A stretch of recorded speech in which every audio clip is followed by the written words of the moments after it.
Okay ठीक है, recording तो स्टार्ट हो गया।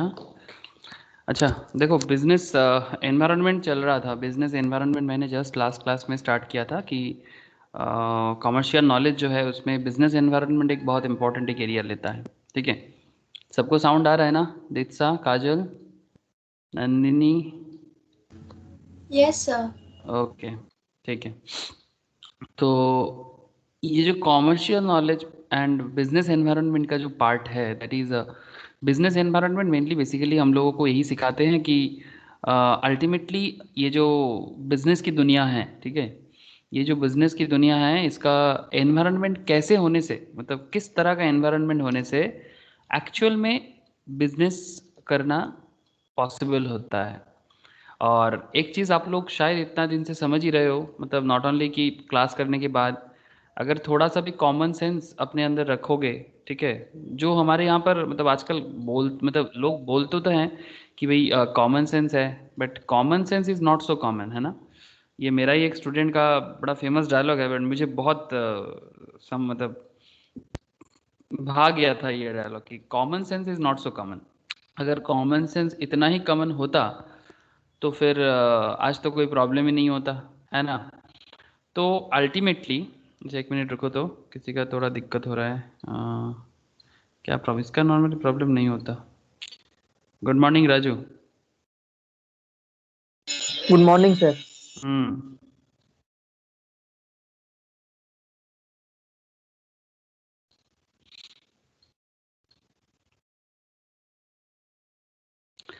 हाँ, तो बेसिकली जो बात मैं कर रहा था कि अल्टीमेटली अगर कॉमन सेंस समझ में लोगों को आ जाता ना तो बात ही खत्म हो जाता। मतलब कॉमन सेंस का बात क्या है कि देश में अगर सब कोई एक चीज़ के पीछे बहुत भागते हैं सर, दैट इज़ नौकरी, है ना? मतलब ये इंडियन कल्चर बन गया है।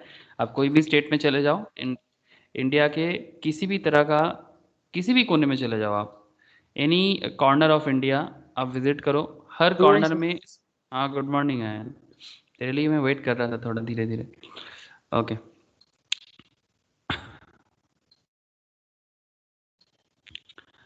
तो उसमें आप एक चीज़ ज़रूर देखोगे, दैट इज़ सब कोई नौकरी के पीछे भाग रहे हैं, कोई बिजनेस के पीछे नहीं भागता कि भाई कम से कम कोई बिजनेस बिल्ड करे। हाँ ऑब्वियसली टफ तो है, ठीक है, बट प्रॉब्लम यही है कि टफ चीज़ के पीछे भागने का आदत बड़ा कम है। मतलब कम मतलब बहुत ही कम। मतलब जैसे अगर आप लोगों ने बजट की क्लास में ज़रूर देखे थे कि इंडिया में कितना लोग टैक्स देते हैं सर। बजट की क्लास में मैंने ये डेटा एनालाइज किया था। मैं आप लोगों के साथ बजट का 2021 का डिटेल्स शेयर नहीं किया ना, वो डिटेल्स मैं शेयर कर दूंगा, वो रेडी हो गया है, वो मैं शेयर करूंगा। किसी को याद है सर, बजट के क्लास में ये डिस्कशंस हुआ था कि कितना लोग इंडिया में टैक्स देता है? हेलो, किसी को याद नहीं है? 2% सर। 2%? परसेंट नहीं, कुछ अमाउंट में था कि भाई अल्टीमेटली हार्डली 135 करोड़ में 6 करोड़, 6 करोड़ लोग टैक्स पेमेंट करते हैं सर, 6 to 7 हार्डली। ठीक है, मतलब जो सरकार के घर में पैसा टैक्स जमा करते हैं, बिकॉज वो अर्न करते हैं इसके रिगार्डिंग। तो इसमें मैक्सिमम जॉब होल्डर लोग तो है ही, ठीक है, जॉब होल्डर लोग है ही, बिकॉज जो लोग जॉब करते हैं उनको टैक्स देना ही पड़ेगा, उनको कोई और उपाय नहीं है। लेकिन बिजनेसमैन कम भी है और काफ़ी सारे लोग टैक्स देते भी नहीं है, दैट्स अ डिफरेंट इशू। उस पर मैं आगे आगे चर्चा बढ़ाऊंगा। बट पॉइंट जो है जिसपे मैं बार बार अभी कोशिश कर रहा हूँ आप लोगों को समझाने का, दैट इज़ अगर बिजनेस नहीं होगा ना तो जॉब नहीं होगा। ठीक है, मतलब चाहे बिजनेस गवर्नमेंट के लेवल से हो, चाहे बिजनेस गवर्नमेंट के एंगल से हो, या चाहे बिजनेस प्राइवेट एंगल से हो, लेकिन बिजनेस तो होना है। क्या बात सही है कि नहीं है? अगर बिजनेस नहीं होगा तो नौकरी कहाँ से आप मिलेगा? आप ही मुझे बता दो सर। हेलो, ये और नो, इतना तो बताओ। Yes sir. बिकॉज ये अंडरस्टैंड होना बहुत ज़रूरी है कि भाई बिना बिजनेस का नौकरी नहीं हो सकता। Without business you can't form an, can't create opportunity for job. ठीक है, तो चाहिए सरकार खुद ही करे। अब सरकार का प्रॉब्लम क्या है ना, सरकार इज एडमिनिस्ट्रेशन। सरकार गवर्नमेंट मतलब ये जो इंडिया देख रहे हो आप, ये इंडिया एडमिनिस्ट्रेटर है। ठीक है, ये इंडियन गवर्नमेंट में जो भी बैठे हैं, they are administrator. They can't do a really solid business. Solid business build करना या फिर बहुत मुश्किल है। अगर बहुत अच्छा बॉडी ना हो, बहुत अच्छा कॉरपोरेट वर्ल्ड फॉर्म ना करे, तो सरकार के लिए बिजनेस करना मुश्किल हो जाता है। बिकॉज वो बिजनेस करने के लिए सर एंटरप्रेन्योरल स्किल होना चाहिए। आई hope you understand entrepreneurial skill. Okay, तो ये एंटरप्रेन्योरशिप ना ये सरकारी लोगों के अंदर कम है, बिकॉज उनको तो जो एंटरप्रेन्योर होता है ना वो हमेशा ना एक स्कार्सिटी में रहता है। स्कार्सिटी मतलब पैसे की कमी, ठीक है, बिजनेस को लेके हमेशा एक पागलपन, ठीक है। तो ना तो सरकारी जो टॉप लेवल में जो भी है उनके अंदर ऐसा भूख नहीं है, बिकॉज उनको तो पर मंथ का सैलरी मिल जाता है, तो फिर ये कैरेक्टर बिल्ड ही नहीं होता। तो जो भी हो, अल्टीमेटली गवर्नमेंट ऑर्गेनाइजेशन जो भी था, मतलब 47 के बाद का बात कर रहा हूँ, वो सब धीरे धीरे धीरे धीरे हालत ख़राब होके कोई बंद होके हालात में आ गया, और बाकी जो भी है थोड़ा बहुत प्राइवेटाइज करके बचाने का कोशिश चल रहा है। सर कहने का कोशिश क्या है आपका? सर वही तो कोशिश है। कोशिश यही है कि आप समझो कि बिजनेस एनवायरनमेंट का सिचुएशंस, एक देश की तरक्की fully depend on their business environment. अब ये बिजनेस एनवायरनमेंट इंडिया जो भी आपको दिख रहा है स्क्रीन में, इंडिया का डेवलपमेंट तभी पॉसिबल है जब इंडिया में और बिजनेस आए, ठीक है। मैं तो इतना मेरा पर्सनल मानना है कि अगर आप लोग 10 हो, ठीक है, if there is a 10 student, अगर 10 स्टूडेंट है तो 10 में से एटलीस्ट एक बच्चे को, मतलब एक स्टूडेंट को बिजनेस का माइंड सेटअप होना चाहिए, मतलब 10 आउट ऑफ 1 एटलीस्ट, ताकि कम से कम वो एक जन जो है वो बाकी 9 को जॉब दे सके। और ये बंदा अगर एंटरप्रेन्योर बने तो शायद इंडिया एक दिन सच में टॉप लेवल में पहुंच सकता है। It's a very tough concept कि एक बंदा बिजनेस करेगा और उसमें 9 लोग रिक्रूट होगा, वो तो सर एक बैलेंस क्रिएट होगा, कुछ ना कुछ तो लोग मतलब जॉबलेस रहेगा, दैट्स अ डिफरेंट इशू। लेकिन पॉइंट ये कि एटलीस्ट एक एंटरप्रेन्योर 10 स्टूडेंट्स में से 10 पर्सन में से इंडिया के अंदर होना चाहिए, ये मेरा मानना है। आप लोग भी थोड़ा गहराई से सोचोगे तो समझ में आ जाएगा। लेकिन सवाल है कि सर ये जो एंटरप्रेन्योर बनेगा, क्या उसके लिए प्रॉपर बिजनेस एनवायरनमेंट है जिसके ऊपर डिपेंड करके हम बिजनेस बना पाए? यही सब चीज़ों का जवाब आपको एक्चुअली बिजनेस एनवायरनमेंट देता है। तो चलो मैं आपको आगे आगे लेके चलता हूँ, जिसमें लास्ट क्लास आई होप आप लोगों को याद होगा, जिन्होंने मिस किया था मैं उनके साथ क्लास भी शेयर किया था कि सर बिजनेस एनवायरनमेंट में आपको क्या क्या मेनली देखना होता है, जिसमें इंट्रोडक्शंस पार्ट किए थे। Business environment, environmental analysis, okay, environment को एनालाइज करना, इंटरनल एनवायरनमेंट को देखना, external environment, PESTLE analysis, strategic response to environment, उसके अंदर micro, macro, internal, strategic and holistic strategic response, various. मैं आगे आगे चर्चा करता हूँ एक एक करके। हाँ, तो आई होप लास्ट क्लास का थोड़ा बहुत याद तो ज़रूर है कितना बिजनेस, यहाँ पर कुछ इंपॉर्टेंट डेटा भी डिस्कस हुआ था। जैसे कि चार्ल्स डार्विन ने क्या बता रहे हैं, it is not the strongest of the species that survive, not the most intelligent but the one of the most responsive to change, है ना। It is not the strongest of the species that survive, not the most intelligent, जो survive कर जाता है, मतलब हम लोग सोचते हैं ना दिमाग वाले हैं, घर में बचपन में ऐसा सीख दिया जाता है कि अगर कोई बच्चा बचपन में, आप लोग भी देखेंगे कि अगर थोड़ा बहुत अच्छा बात कर लिया ना कम उम्र में किसी के साथ भी, हाँ, ऐसे बोलते हैं जैसे इन आवर बंगाली फैमिलीज, मैं जितना जानता हूँ कि हाँ बाप रे कत बुद्धि देखेছিস, एम आई राइट सर? अगर कोई छोटा सा बच्चा नन्ना मुन्ना अगर थोड़ा सा कुछ अच्छा बात कर दे तो ऐसे करके सबको ही बोलते हैं कत बुद्धि देखेছিস, ऐसे बोलते कि नहीं बोलते? Yes sir. है sir. But do you think कि वो बुद्धि बोलने से वो सच में बुद्धिमान बनता है? हाँ, बुद्धि सबके अंदर भगवान देता है, ऐसा नहीं कोई बुद्धू नहीं होता, ठीक है। गौतम बुद्धा छोड़ के मतलब एग्जैक्ट मतलब एक्चुअली वो बुद्धा का मतलब वही होता है, दो चीज़ होते हैं सर, एक होते हैं बुद्धू, ठीक है, बुद्धि एंड बुद्धा। सुने हो सर ये पॉइंट? बुद्धू, बुद्धि एंड बुद्धा। बुद्धू मतलब बुद्धि के नीचे, बुद्धि मतलब आम आदमी, एंड जो बुद्धि के ऊपर चले जाए वो बुद्धा बन जाते हैं, जानते हो। गौतम बुद्धा बुद्धि के ऊपर चले गए थे सर, दैट इज वाई हम लोग उनको बुद्धा बोलते हैं। ऐसे तो उनका नाम सिद्धार्थ था, जानते हो सर ये स्टोरी, जानते हो बुद्धा बनने का स्टोरी? किसी को पता है क्या? जो बुक में पढ़े थे। बुक में पढ़े थे? अरे वही तो प्रॉब्लम है, हर चीज़ हम लोग किताब में ही पढ़ते हैं, कभी सोचते ही नहीं है। अब क्या जिंदगी किताब, जरूर किताब चाहिए पढ़ने के लिए, लेकिन उसको तो लाइफ में समझदार भी तो होना पड़ता है कि भाई कम से कम इसका मतलब क्या है ये तो दिमाग में रखे। चलो कोई बात नहीं, नहीं तो हर बात क्या है ना किताब में ही है और किताब में ही रह जाते हैं। आप कभी पढ़ते हो ज़रूरत के लिए, उसके बाद किताब के अंदर ही वो बंद हो जाते हैं, जैसे ही आपका किताब बंद हुआ वो भी बंद हो गया उसके साथ साथ। कोई बात नहीं sir, over any time period. और उसमें हम लोग ये भी पढ़े थे सर कि an analysis says that approximately 5 crore new business हर साल आता है, ठीक है, हर साल 5 करोड़ बिजनेस आते हैं, ठीक है, उसमें से पर डे 1,37,000 बिजनेस आता है और हार्ड 1,30,000 बिजनेस टर्मिनेट हो जाते हैं सर। 1 लाख वर्ल्ड वाइड, हाँ ये वर्ल्ड वाइड डेटा है। 1,37,000 बिजनेस पर डे आता है वर्ल्ड में, उनमें से 1,30,000 बिजनेस टर्मिनेट हो जाते हैं। तो फिर बचता कितना सर? हार्डली 7,000। तो ये कोई स्टेटिस्टिक्स, आई होप आप लोग ये समझो कि कम से कम स्कोप क्या है बिजनेस का, कितना ज़रूरी है दुनिया के लिए business. I think you understand. दुनिया के लिए ना समझो, कम से कम अपने देश के लिए समझ लो, काफ़ी है सर। ओके, तो कैरेक्टरिस्टिक ऑफ बिजनेस एनवायरनमेंट में इसका जो दो इम्पॉर्टेंट कैरेक्टरिस्टिक था कि बिजनेस एनवायरनमेंट कॉम्प्लेक्स होता है, बिजनेस एनवायरनमेंट डायनामिक भी होते हैं, है ना। बिजनेस एनवायरनमेंट कॉम्प्लेक्स भी होते हैं, बिजनेस एनवायरनमेंट डायनामिक भी होते हैं, बिजनेस एनवायरनमेंट मल्टीफेसेटेड होते हैं एंड फार रीचिंग इम्पैक्ट भी देते हैं, है ना। ये भी हम लोगों ने डिस्कस किया था। क्या था ना ये वाला बिजनेस का जो characteristic? Hello, characteristic of business environment Yes, sir. Discuss in our class. Okay, yes sir. ठीक है। तो इम्पोर्टेंस ऑफ बिजनेस एनवायरनमेंट में अगर मैं थोड़ा सा अगर आपको रिकॉल कराऊं, तो इसमें आई थिंक उतना ज़्यादा डिटेल्स कुछ नहीं हुआ था। चलो मैं आपको थोड़ा इसी में से चर्चा बढ़ाता हूँ आगे।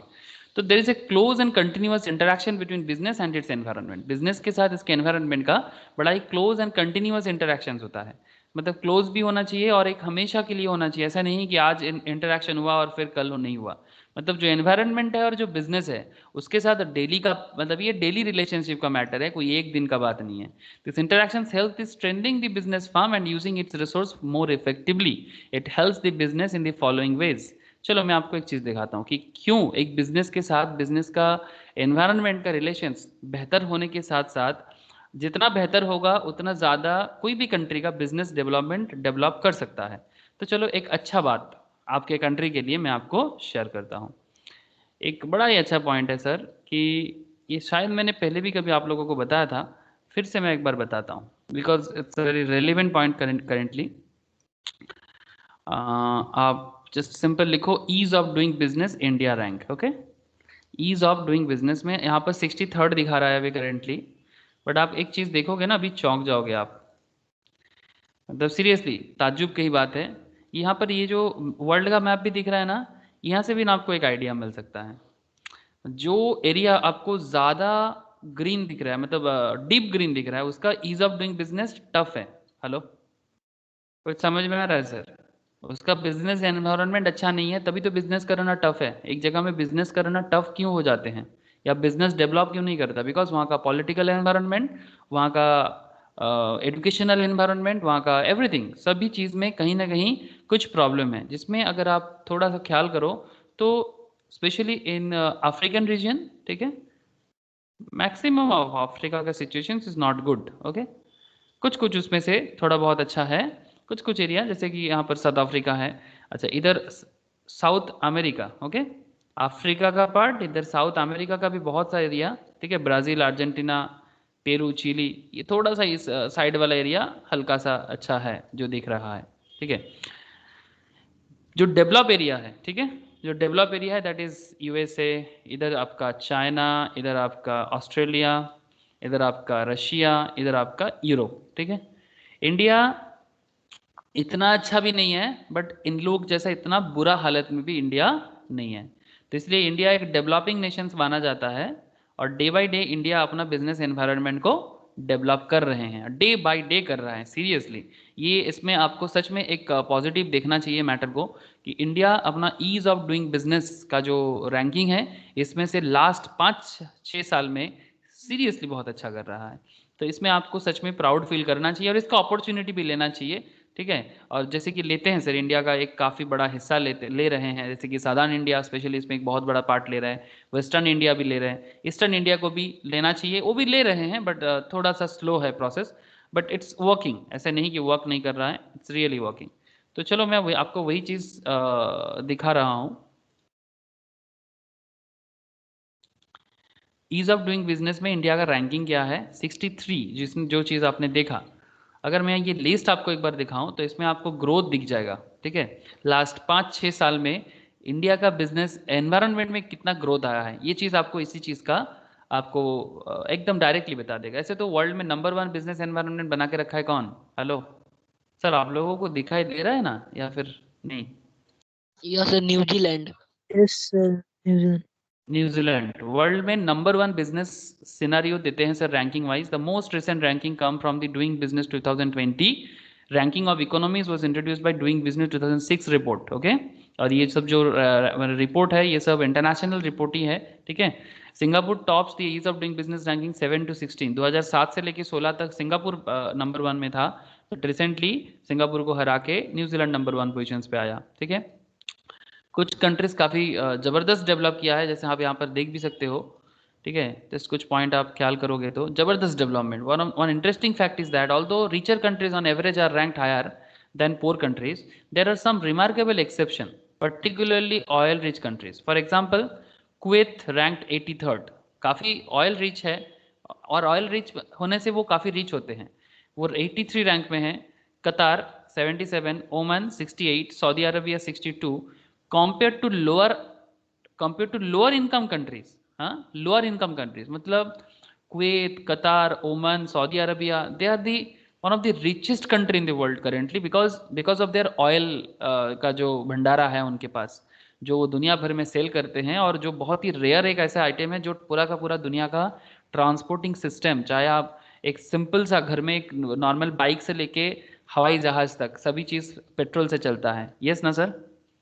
घर में एक नॉर्मल से स्कूटी से लेके हवाई जहाज मतलब जो एरोप्लेन है वो सारा का सारा तो पेट्रोल से ही चलता है, या तो पेट्रोल या petroleum fuel. Hello. Yes sir. और वर्ल्ड का जो मैक्सिमम जो भी कंट्रीज आप यहाँ पर देख रहे हो ना, ये सारा का सारा कंट्री यहीं पर है। ये दीज आर दी एरियाज जो रीच हुआ है सर, बहुत बाद में रीच हुआ है, तो 1930 बाद रीच हुआ है, बट दीज कंट्रीज आर बहुत ही रिच है, बहुत पैसा है इनके पास करेंटली। बट हाँ, देखना पड़ेगा कितना दिन इनका ये रिचनेस रहे, जब तक तेल है, ठीक है, उसके बाद क्या करेगा ये देखने लायक है। तो लेकिन इनका ईज ऑफ डूइंग बिजनेस अच्छा नहीं है compare to poor countries. Income group काफ़ी लो है, जैसे कि इंडिया, ठीक है, जैसे कि Kenya 56 better than India. Kenya जो लोग देखने में काला काला है सर, हाँ, आपको यहाँ पर जब मैं वो मैप दिखा रहा था, शायद उस मैप में भी आपने देखा था Kenya. Kenya is here, this is Kenya, ठीक है। तो ब्यूटीफुल कंट्री, बहुत सुंदर जगह है, but seriously day by day अपने आप को बहुत डेवलप कर रहा है सर। जिम्बाब्वे के पास ही है, बट जिम्बाब्वे अपने आप को नहीं बना पा रहे हैं, ठीक है, बट केनिया बना रहे हैं। तो रियली बहुत अच्छा लगेगा आपको ये सब देख के। लोगों के हम लोगों का कलर देख के सोचते हैं कि भाई गरीब होगा या बड़ा होगा, नहीं सर, मतलब कलर तो इम्पोर्टेंट नहीं है, इम्पोर्टेंट है कि उनका सोच क्या कर रहा है।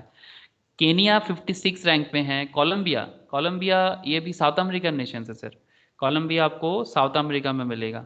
हियर कोलंबिया दिखा सर, कोलंबिया, ठीक है, ये भी काफ़ी अच्छा डेवलपमेंट कर रहा है। कॉम्पेरेटिवली इनकम ग्रुप लो है, फिर भी ये ईज ऑफ डूइंग बिजनेस पे 67। उज्बेकिस्तान ये रशिया को टूट के किया गया है, ये एशिया एंड एशिया में ही है, ये आता है।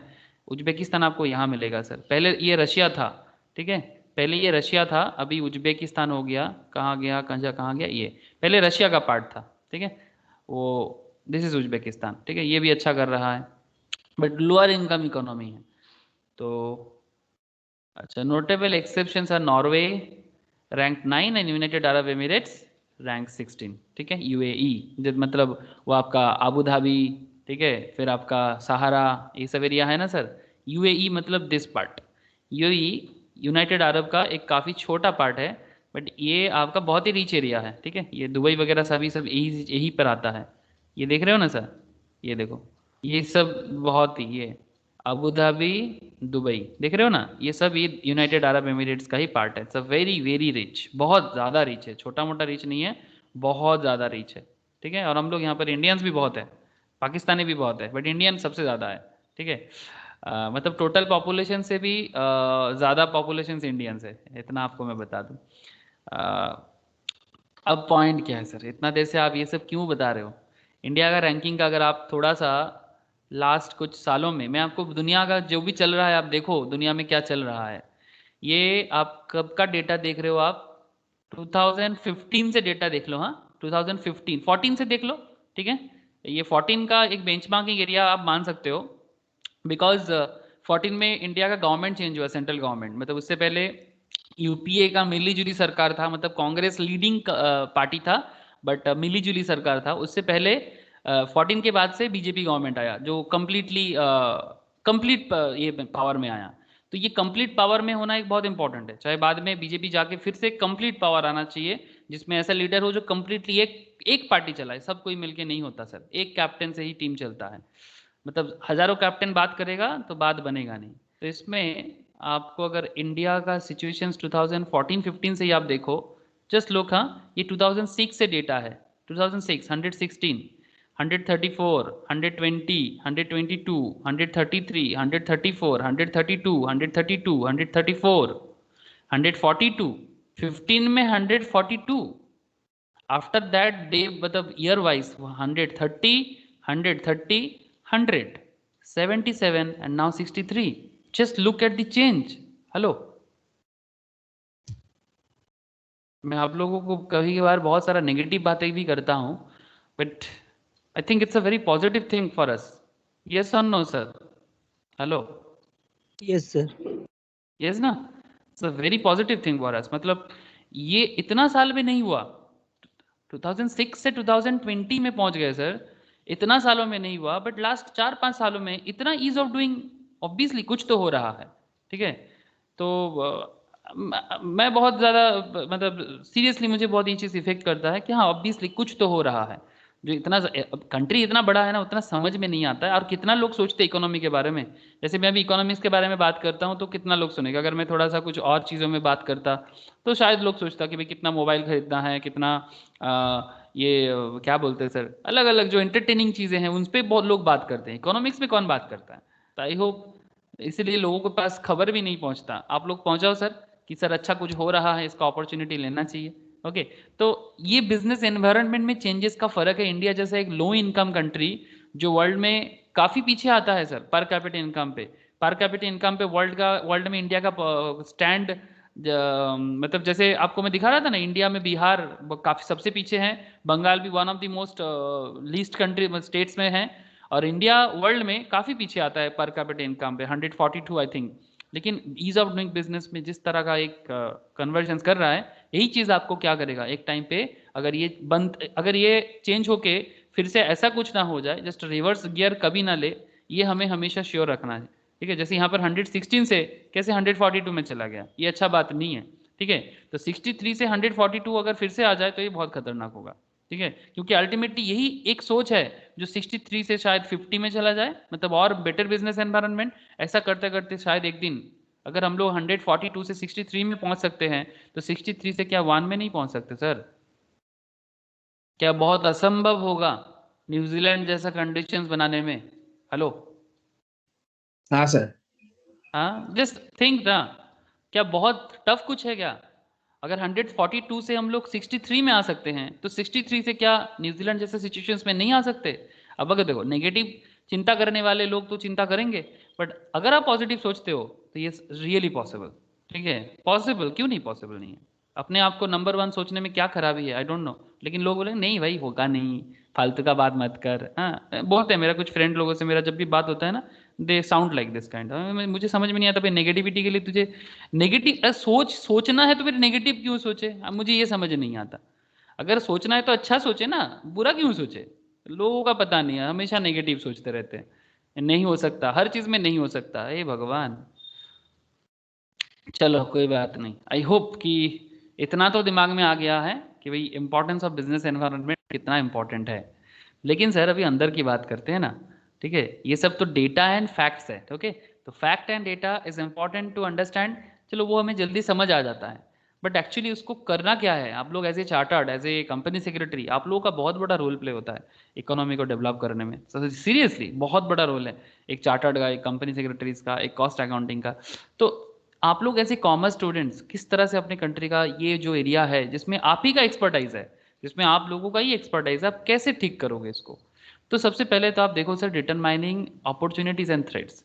The interaction between the business and it's environment would bring out opportunities for and threats to the business. It helps to find new needs and wants of the consumer, change in laws, जरूरत पड़ने से law को भी change करना होगा, जैसे हुआ है ना सर, लॉ चेंज हुआ है कि नहीं हुआ है रिसेंट ट्रेंड में? कोई एग्जांपल आप ही लोग बताओ मुझे, रिसेंट ट्रेंड में लॉ में चेंजेस। अब फार्म बिल को छोड़ते हैं, फार्म बिल को तो लेके तो एक अलग ही मुद्दा चल रहा है, जबरदस्ती का मुद्दा, कोई मतलब नहीं है। इतना दिन से इंडिया का हुआ है 370। 370, हाँ that is also very good thing. 370 में तो चेंज सबको पता है ना सर, 370 क्या है? Hello, yes sir. सबको पता है? सभी को पूछ रहा हूँ, यस सर। विश्वजीत को पता है क्या है 370? बोलो, व्हाट इज 370? बोलो सर, जिसको भी पता है बोलो ना, सुनना चाहता हूँ मैं। सर जम्मू एंड কাশ্মীর কি ইন্ডিয়ার মানে জম্মু এন্ড কাশ্মীর যে যত এখন ইন্ডিয়ার ইয়েতে মানে আগে একটা আলাদা করে স্টেট ছিল, হুম, এখন এটা সেন্টারের আন্ডারে মানে নিয়েছে, স্পেশাল স্ট্যাটাসটা রিভোক করে দিয়েছে।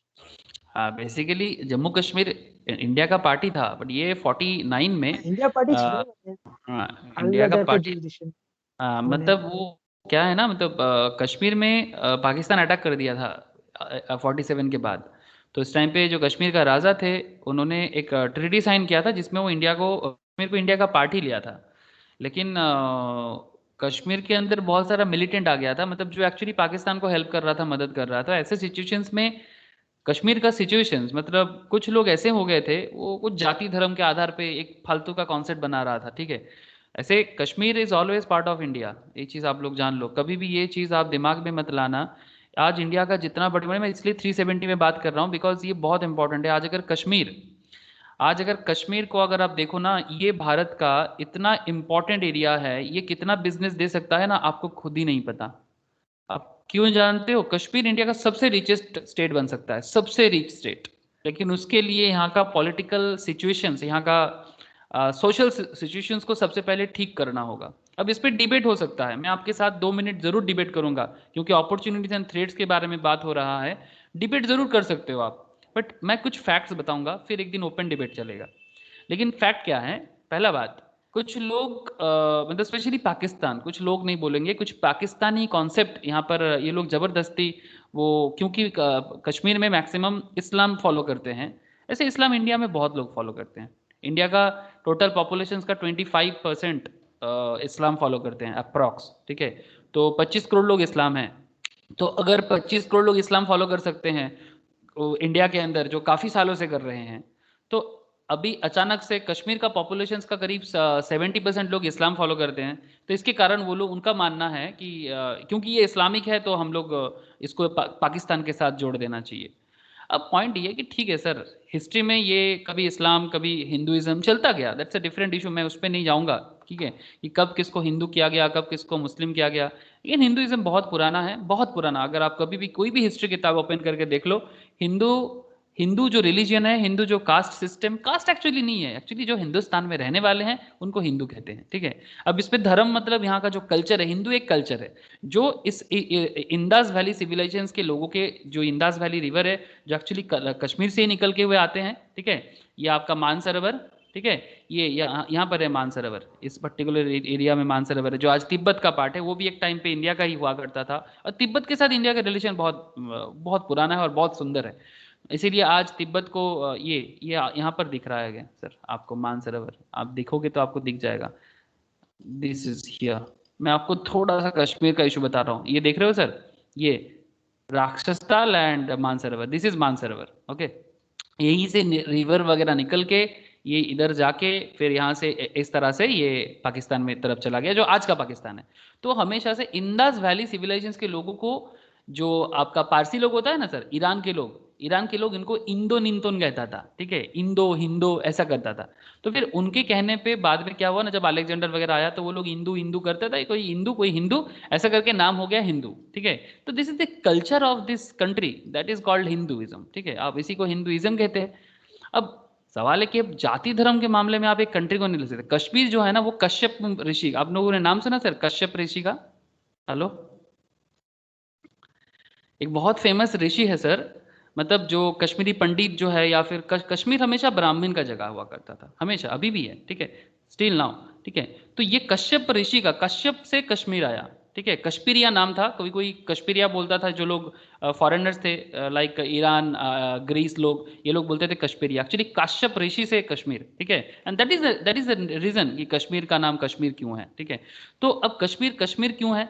कश्मीर में अगर आप देखो भारत का जितना सारा, चाहे आप कैलाश पर्वत देख लो, चाहे आप वैष्णो देवी माता देख लो, वॉट जितना सारा स्पिरिचुअल श्राइन, ठीक है, सभी चीज, इवन आप क्या बोलते हैं वो श्री कृष्ण भगवान का एक जगह ही है, अभी नाम याद नहीं आ रहा है सर, तो वो सारा का सारा आपको कश्मीर में मिलेगा। जो कश्मीर वॉज सेंचुरीज, मतलब मोर देन 1000 ईयर से कश्मीर इंडिया है, मतलब ये इंडिया ही है, इसमें कोई दूसरा बात नहीं है। लेकिन कुछ 2-3 मतलब कुछ सालों का हिस्ट्री ये लोग बदल के जबरदस्ती, और राजा जो थे, अब इसको अगर मैं थोड़ा पॉलिटिकल बात करूं, आफ्टर 47 1947 में जो कश्मीर का राजा थे, बिकॉज वो प्रिंसली स्टेट की तरह था, और उस टाइम पे इंडिया के अंदर करीब 650 के आसपास प्रिंसली स्टेट था, तो बाकी लोग भी इंडिया के इंटीग्रल पार्ट बना है, और तो कश्मीर का राजा भी इंडिया का पार्ट भी बना था। लेकिन वही पाकिस्तान का प्रॉब्लम, वो लोग हमेशा एक झमेला तंग करके रखा था। अब तंग करने के बाद ये जब झमेला चालू हुआ, तो नेहरू जी ने क्या किया कि कश्मीर के लिए एक जो उनका जो रूल था, उनको वो कश्मीर का उस टाइम पे जो सीएम था, उनके साथ मिलके कश्मीर को एक स्पेशल स्टेटस दे दिया, और वो स्टेटस टेम्पोररी था। ये जो 370 सेक्शन है ना, ये 370 सेक्शन टेम्पोररी था, मतलब किसी भी मूवमेंट में without any passing of bill in the court of law और इन दी लोअर हाउस और upper house, they can withdraw the 370 section. आप समझ रहे हो सर? प्रेसिडेंट के पास इतना पावर है, मतलब ये लॉ बना ही गया था इसी मुद्दे पे कि किसी भी मूवमेंट पे 370 सेक्शन उठा सकते हैं। हेलो हेलो हेलो, क्या सर? यस अरे सर। ये कर, म्यूट कर, बैकग्राउंड में नॉइज कर रहा है। ओके, तुम लोग सुन रहे हो कि नहीं सुन रहे हो? 370 का थोड़ा सा बैकग्राउंड बता रहा हूँ मैं आपको। अब ये 370 को उठाते उठाते सर मोर देन 70 ईयर्स लग गया, ठीक है। तो इतना आदत पड़ गया कश्मीरियों को कि उनका स्पेशल स्टेटस का। अब क्यों स्पेशल स्टेटस मिलेगा सर? जो सदियों से इंडिया का पार्ट है, तो बाकी स्टेट भी अगर नॉर्मल स्टेट माना जाता है, जो साधारण स्टेट है, तो फिर कश्मीर, अब कश्मीरी लोग तो चिढ़ेगा सर, जो कश्मीरी है ना, मतलब जो अभी कश्मीर में रहते हैं, ठीक है, जिनको कश्मीर से हटाया गया उनको बात नहीं कर रहा हूँ, ठीक है। जो लोग कश्मीर में अभी हैं उनको बहुत चिढ़ आ रहा है, क्योंकि उनका जाति जिंदगी थोड़ा ऑब्वियसली नॉर्मल नहीं है, बिकॉज वहां पर मिलिट्री शासन चल रहा है। लेकिन सवाल है कि अगर पूरा भारत नॉर्मल है, तो फिर आप नॉर्मल क्यों नहीं हो सकते? इफ ऑल इंडिया, पूरा का पूरा भारत नॉर्मल है, सभी नॉर्मल स्टेट है, तो फिर आप स्पेशल स्टेटस में क्यों रहोगे? तो सिंपल है भाई, 370 उस टाइम पे सिचुएशन थोड़ा अलग था, पाकिस्तान का कुछ प्रॉब्लम था, तो उस टाइम पे लगाया गया था, मिलिट्री लगाया गया था, 370 चल रहा था। अब गलती से 370 70 साल चल गया, और वहाँ का एनवायरनमेंट खराब हो गया। मैं आपको एक चीज दिखाता हूँ, चलो अब तो आपको पॉलिटिकल कहानी समझ में आ गया कि 370 हटाने के पीछे का रीजन क्या है। ये किसी भी मूवमेंट में आपने देखा, कोई पार्लियामेंट में बिल पास हुआ 370 हटाने के लिए?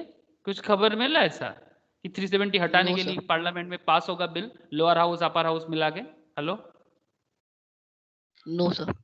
हाँ, विश्वास है नहीं, तुम लोग तो लॉ से हो, ऐसा कुछ भी सुने हो क्या?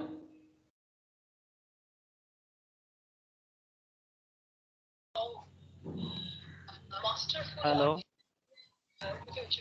सर बिल ছাড়া আইন পাস হবে? नहीं आइन पास नहीं हुआ, ये आइन था, इसको हटाया गया। ये मतलब बिल, ये Revoke लॉ করেছে। रिवोक किया गया, रिवोक किया সব गया लॉ। কোয়েশ্চেনটা বুঝলাম না। क्वेश्चनটা बुझली ना? না मेरा একবার জিজ্ঞেস क्वेश्चन ये था कि ये जो कश्मीर से जो 370 को हटाया गया, कि इसके लिए पार्लियामेंट में किसी हाउस में इसके लिए कोई एक्ट बिल ऐसा कुछ पास करना पड़ा क्या? किसी का परमिशन लेना पड़ा? Majority of the house was there no. Majority of the house नहीं, राज्यसभा में अभी भी कांग्रेस का लीड है। लोअर लोकसभा जो है उसमें बीजेपी है, ठीक है, बट जो अपर हाउस है उसमें कांग्रेस लीड है अभी भी, तो उन्हीं का ही मैक्सिमम पार्लियामेंटेरियन है वहां पर। लेकिन ऐसा कुछ जरूरत भी नहीं था 370 को हटाने के लिए, मतलब जो भी एज पर प्रोविजंस था कि किसी भी मूवमेंट में वो लिखा हुआ था, अंबेडकर नहीं लिख के गया था, अंबेडकर सर ने ही लिख के गया था कि किसी भी मूवमेंट में हटा सकते हैं, लेकिन उसको हटाते हटाते इतना टाइम लग गया, और वो जो आदत पड़ गया ना स्पेशल स्टेटस का, तो अभी कश्मीर तो अपने आप में तो जलेगा ना वो लोग, मतलब हाँ, क्योंकि नॉर्मल लाइफ तो प्रॉब्लम करेगा। अब इसका असर सब पे आएगा। अब सर ये किसी भी स्टेट के साथ होता, तो अगर ये बंगाल में भी ऐसा होता तो हम लोग बोलते कि हमारे साथ खराब हो रहा है, ऑब्वियसली, क्योंकि अब नॉर्मल लाइफ लीड नहीं कर सकते तो खराब तो होगा। लेकिन सबसे बड़ा पार्ट कि अगर इंडिया पॉलिटिकली, अगर इंडिया का पॉलिटिकल जो मैप है ये प्रॉपर ना रहे ना, आप अंदर में कुछ भी नहीं कर सकते। ये पाकिस्तान को सीख देने के लिए पीओके तो लेके बैठा है सर, पीओके लेके बैठा है, और पीओके से वो क्या कर रहा है, ये पूरा का पूरा आतंक फैला रहा है ना कश्मीर पे। इसलिए तो गवर्नमेंट, लद्दाख को तो कोई प्रॉब्लम नहीं, इसलिए लद्दाख को अलग कर दिया, बिकॉज लद्दाख का कोई प्रॉब्लम नहीं है, ठीक है। लद्दाख एंड जम्मू ये दोनों जो एरिया है ना सर, इसमें कोई प्रॉब्लम नहीं है, इसलिए गवर्नमेंट ना जानबूझ के, ताकि सिचुएशंस को एक कंट्रोलिंग सिचुएशंस में रखा जाए। लद्दाख एंड जम्मू, ये जो लद्दाख पार्ट है और नीचे वाला जो portion that is Jammu part, main problem is ये है आपका पीओके। पीओके का जो हिस्सा है ये पाकिस्तान ऑक्युपाई करके रखा है। यहाँ पर एक अक्साई चीन है जो थोड़ा प्रॉब्लमेटिक हो गया, बिकॉज वो चाइना है, उसके साथ लड़ना के लिए और ताकत चाहिए हमें। ऐसे कर सकते हैं, जवाब तो दे रहे हैं, बट प्रॉब्लम नहीं है, लेकिन पाकिस्तान को जवाब देना है जो पीओके को हड़प के रखा है। और ये जम्मू का जो एरिया है इसमें कोई प्रॉब्लम नहीं है। तो प्रॉब्लम इस पीओके एंड दी बाकी कश्मीर का जो एरिया है जिसमें न्यू रूल रिवोक 370 रिवोक कर दिया गया। अब मैं आपको एक चीज़ बताता हूँ, इसके कारण आज 47 के बाद से कश्मीर इंडिया, ऐसे हम लोग बोलते हैं ना, the haven of the world, बोलते कि नहीं बोलते, भूस्वर्ग बोलते कि नहीं बोलते कश्मीर को? Hello, yes sir. है ना। अब मैं आपको एक सिस्टम दिखाता हूँ, देखो, अगर आज कश्मीर का सबसे बड़ा अर्निंग क्या होता है, अभी भी जो होता है वो टूरिस्ट से ही होता है, ठीक है। अब वर्ल्ड का सबसे बड़ा एक टूरिस्ट स्पॉट के बारे में मैं आपको बताता हूँ, स्विट्जरलैंड। ओके, जस्ट लुक, हाँ, स्विट्जरलैंड, स्विट्जरलैंड वर्सेस कश्मीर। चलो देखते हैं, स्विट्जरलैंड वर्सेस कश्मीर, ठीक है। अगर साइज वाइज भी देखें ना इसको, कश्मीर बहुत बड़ा है सर। आई डोंट नो, ऐसा कुछ दे नहीं रहा है। Is Kashmir better than Switzerland, क्या बताते हैं, ये सब नॉर्मल क्वेश्चंस है। Is nothing can be compared to Switzerland, Kashmir is far beautiful, Kashmir is far beautiful than the any hill stations of Switzerland, far better than. यदि ये नॉर्मल क्वेश्चन सवाल है जो चलता रहता है गूगल में, आपको मैं दिखाता हूँ। मतलब इतना ब्यूटीफुल है, जो स्विट्जरलैंड लोग जाते हैं ना सर, ये बॉलीवुड सेलिब्रिटीज़ लोग या फिर हॉलीवुड सेलिब्रिटीज़ लोग, कहाँ गया स्विट्जरलैंड, दिख रहा है आप लोगों को? मैं आपको दिखाता हूँ स्विट्जरलैंड क्या है। लोग स्विट्जरलैंड पे मरते हैं, और उसका साइज देखो, और अपना कश्मीर का साइज मैं दिखाऊंगा आपको। दुनिया नीचे क्यों कहाँ? नीचे नीचे, हाँ, लेफ्ट हैंड साइड जाओ, वही है। मिला? स्विट्जरलैंड नहीं मिला? यहीं पर तो होगा। ओ, मिल गया, मिल गया सर, मिल गया। Just look at this size of Switzerland, ये है स्विट्जरलैंड, दिस वन, यही ना। काफी छोटा है सर, अपना कश्मीर इससे काफी बड़ा है। चलो मैं इसको आगे जाकर वहां पर पुट करता हूँ, बहुत छोटा है, कश्मीर पे आएगा ही नहीं है। कश्मीर इसका 3 गुना बड़ा हो जाएगा। अब दुनिया क्यों जलता है जानते हो भारत से? लुक, 2 गुना बड़ा है। लद्दाख साइड तो लिए ही नहीं, जम्मू भी नीचे पड़ा हुआ है। पीओके और कश्मीर को मिलके भी नहीं होगा इसका साइज स्विट्जरलैंड का। मतलब आप समझ लो कि दुनिया क्यों जलेगा भारत से। दुनिया इसलिए जलते है बिकॉज कश्मीर जैसा जो भारत का ऑलवेज पार्ट था, ये अगर भारत का रहेगा तो भारत इकोनॉमिकली डेवलप हो जाएगा, और भारत इकोनॉमिकली डेवलप हो जाएगा तो फिर दुनिया में राज करेगा।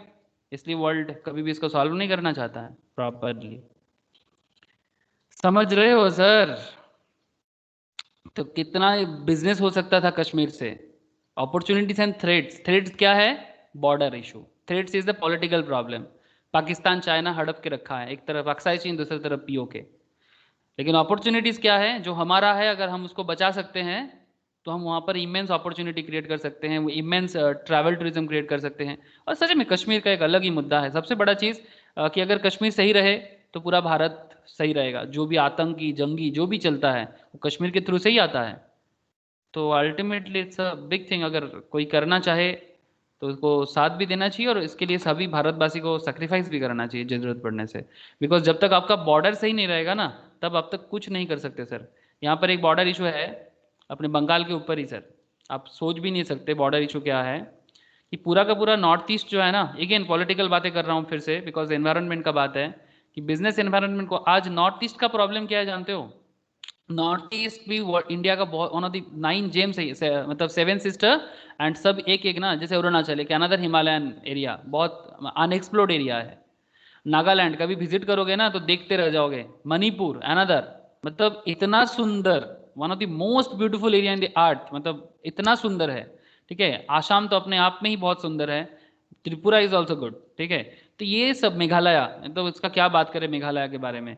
तो ये सारा का सारा स्टेट जो है ना, इनका एक ही प्रॉब्लम है, ये पॉलिटिकल, अगेन पॉलिटिकल प्रॉब्लम। बीच में बांग्लादेश टपक पड़ा और बांग्लादेश के कारण ये बांग्लादेश बीच में आ गया बोल के हमारा प्रॉब्लम क्या हो गया, हम लोग ना एनवायरनमेंट को कंट्रोल नहीं कर पा रहे हैं।